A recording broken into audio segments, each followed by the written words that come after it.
persona molto rigorosa, molto quindi seria. è proprio cattiva. Si dice assomigliassero a delle sedute di psicoterapia.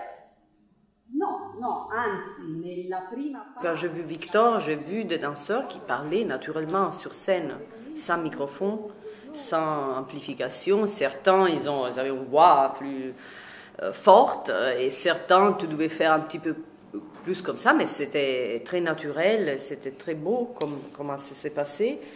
Et quand j'ai vu ça, je ne me suis absolument pas posé de problèmes. Je savais que ça allait marcher. Après, c'est vrai que dans certaines pièces, je parle plus dans certains moments, mais c'est vrai que dans les répertoires, elle m'a beaucoup, utilisé, j'aime pas ce mot, mais elle m'a beaucoup mis sur des rôles où il y avait du texte, parce qu'elle sentait que j'avais plaisir à ça. Et tout d'un coup, j'entends Pina fait l'audition, elle cherche une fille, et sur le moment, je me suis dit, mais elle pouvait m'appeler quand même. Alors, et grâce à Dieu, j'avais des copines, des vraies copines qui m'ont dit, mais écoute, vas-y. J'ai dit, mais elle sait que je suis intéressée, elle me doit appeler. Elle dit, mais tu ne dois pas appeler, peut-être tu vas y aller. Et comme ça, tu fermes ce chapitre avec Pina Bausch, tu mets une pierre dessus, fini, tu te transfères à Paris définitivement et tu signes le contrat avec Mathilde Monnier. Et voilà, alors. Ah, et avec Jean-François Durur. Jean-François Durur, oui. Oui, j'avais fait aussi l'audition. Et voilà, alors je suis allée dans l'audition, mais avec cette sensation de me régaler, de faire la phrase des sacres du printemps, qu'on apprend tous, et comme ça, et je savais que. Et je savais qu'il y avait probablement un travail qui m'attendait, j'avais mon fiancé, je veux dire, ma vie j'étais tranquille, j'étais pas comme ça. Et tout d'un coup, voilà, elle m'a dit, il faut que tu restes pour faire les sacres. J'ai dit, oui, mais tu restes, tu danses les sacres, parce que faut que je veux te regarder encore 2-3 semaines. Et en effet, plus que 3 semaines, alors je suis retournée en Allemagne. Je me suis dit, bon, j'apprends les sacres, un rêve de ma vie, et après je ferme ce chapitre, je mets une pierre dessus, de nouveau avec cette idée. Et en effet, c'était extraordinaire parce que c'était la dernière fois, en 1993, que Pina montrait les mouvements elle-même, disons. Après, ça n'a jamais pu passer. Il y avait toujours des assistants, des danseurs qui montraient les mouvements. Oui, des fois, elle montrait des positions, mais en dynamique, elle ne faisait pas les mouvements. Et là, par contre, vraiment, des fois, elle montrait les phrases. Et on a travaillé longtemps avec elle, les femmes, parce que les hommes travaillaient dans un autre endroit avec Hans Pop. Et c'était quelque temps que les sacres n'étaient pas repris. Et c'est pour ça qu'il y avait un grand nombre de danseurs qui étaient dans la compagnie qui ne connaissaient pas les sacs. Alors, ça a été un processus beau de remettre les sacs. Et après les premiers spectacles des sacs, elle m'a dit qu'elle voulait que je rentre en compagnie.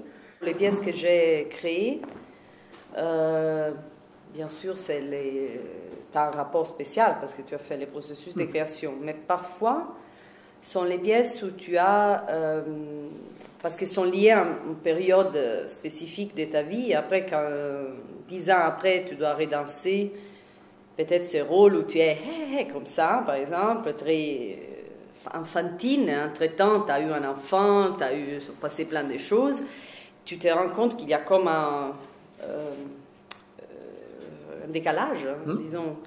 Et je trouvais presque ça plus difficile pour dire à l'aise, c'est pas le bon mot, mais plus difficile que les pièces de répertoire où tu avais une espèce de distance, saine distance avec les rôles que tu reprenais. Chaque fois, tu regardais les danseurs originales, tu regardais les notes. Alors, bon, j'ai plein de pièces que j'adore pour de différentes raisons, mais ce sont beaucoup.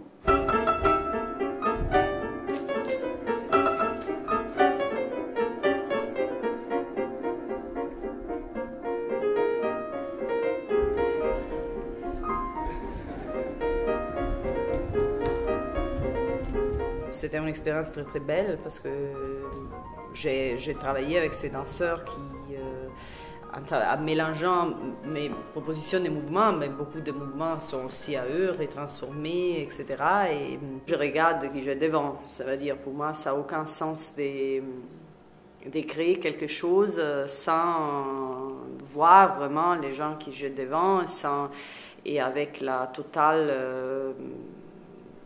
pour moi, être chorégraphe, ça veut dire que tu veux tu veux sortir de ces danseurs ou de ces interprètes des choses très belles. Tu veux montrer sur scène quelque chose de très beau, et c'est ta responsabilité de trouver la façon de le faire, de les mettre à l'aise pour qu'ils puissent s'ouvrir, puissent te donner des choses et que tu puisses aussi donner. Alors, pour moi, c'est surtout ça, c'est surtout ce qui reste. Pour moi, c'est que vraiment, au centre de tout, il y a les danseurs, c'est qui tu as devant. Ce n'est pas une idée abstraite que tu arrives et tu essaies de la coller de dehors sur... oui, j'arrive souvent avec mon plan et après je fais comme...